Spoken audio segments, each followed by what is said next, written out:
Hi students, welcome back to my YouTube channel Learn with Subhas. இன்னைக்கு நம்ம 10th சயின்ஸில் first unit law of motion அதில் application of torque அப்படின்னா என்ன, principle of moments அப்படின்னா என்ன அப்படின்னு சொல்லிட்டு இந்த வீடியோவில் பார்க்கலாம்.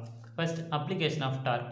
Dark nothing but a rotating or turning effort of force. Already நான் சொல்லியிருக்கல, டார்க்னா என்ன, ஒரு ரொட்டேட்டிங்கோ இல்லை டர்னிங் எஃபர்ட் ஆஃப் ஃபோர்ஸை நம்ம டார்க் அப்படின்னு சொல்லுவோம். இந்த டார்க்கை எங்கெல்லாம் யூஸ் பண்ணுறாங்க அப்படின்னு சொல்லிட்டு டெக்ஸ்ட் புக்கில் ஒரு 3 எக்ஸாம்பிள் சொல்லியிருக்காங்க. First one is gears, seesaw, and third one is steering wheels. First gear. A gear is a circular wheel with teeth around its rim.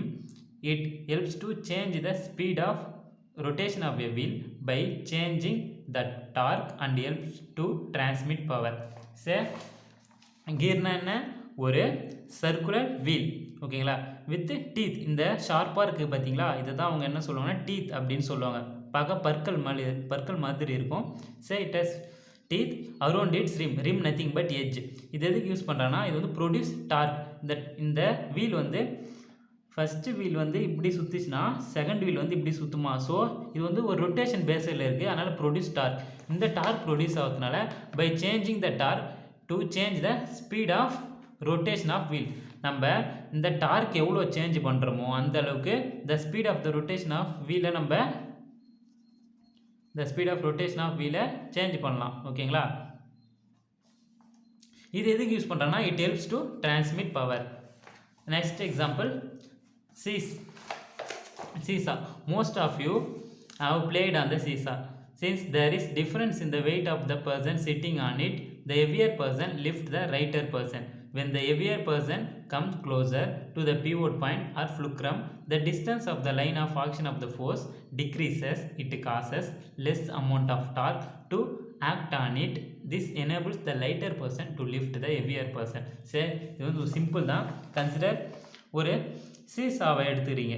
ஒரு சீசாவில் இந்த பக்கம் வந்து ஹெவியர் பர்சன் உட்காந்துட்ருக்காங்க, இந்த பக்கம் வந்து லைட்டர் பர்சன் உட்காந்துட்ருக்காங்க. இந்த சென்டர் பாயிண்ட் தான் அவங்க என்னன்னு சொல்கிறாங்கன்னா, say it has pivot point or fulcrum அப்படின்னு சொல்கிறாங்க. இப்போ ஜென்ரலாகவே உங்களுக்கு தெரியல, இப்போ இந்த பக்கம் ஹெவியர் பர்சன் உட்காந்துட்ருக்காங்க, இந்த பக்கம் லைட்டர் பர்சன் உட்காந்துட்ருக்காங்க. அப்போ என்ன பண்ணுவார், இந்த ஹெவியர் பர்சன் இந்த லைட்டர் பர்சனை மேலே லிஃப்ட் பண்ணிட்டுருவாங்களா?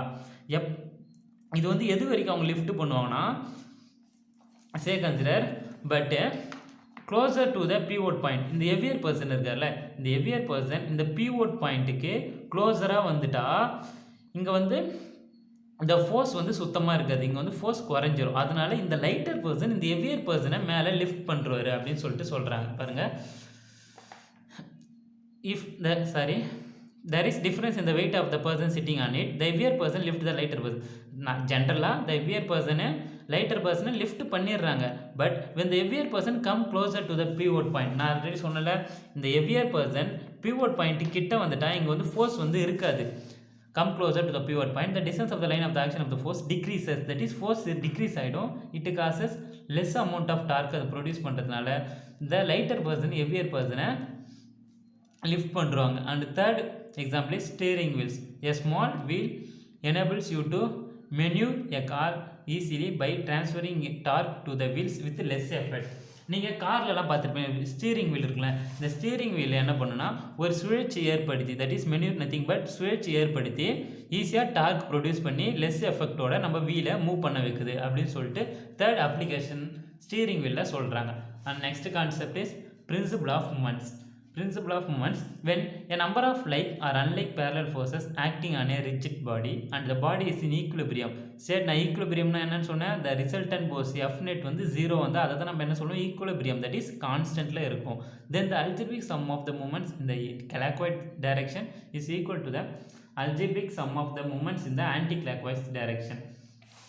சரி, ஃபஸ்ட்டு ஒரு சீசாவை எடுத்துக்கங்க. நான் இந்த சென்டர் பாயிண்ட் என்னன்னு சொன்னேன், பிவோட் ஆர்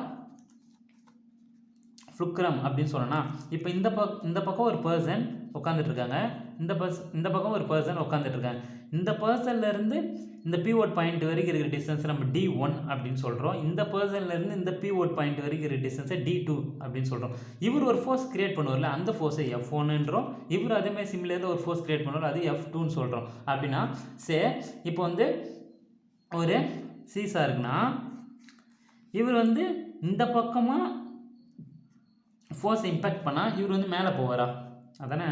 இப்போ வந்து இவர் வந்து இந்த பக்கமாக வந்தால் இவர் வந்து மேலே போகிறா. அப்போ வந்து இது என்ன ஆகுது, ஒரு ரொட்டேஷன் பேஸ்டு டார்க்கை ப்ரொடியூஸ் பண்ணுது. அப்போ இவர் கிளாக் வைஸ் வந்தார்னா இவர் ஆன்டி கிளாக் வைஸ் போகிறாரு. அதான் சொல்லியிருப்பாங்க, இவர் கிளாக் வைஸ் டைரக்ஷன், சரி இவர் வந்து ஆன்டி கிளாக் வைஸ் மூமெண்ட்டில் போகிறாரு.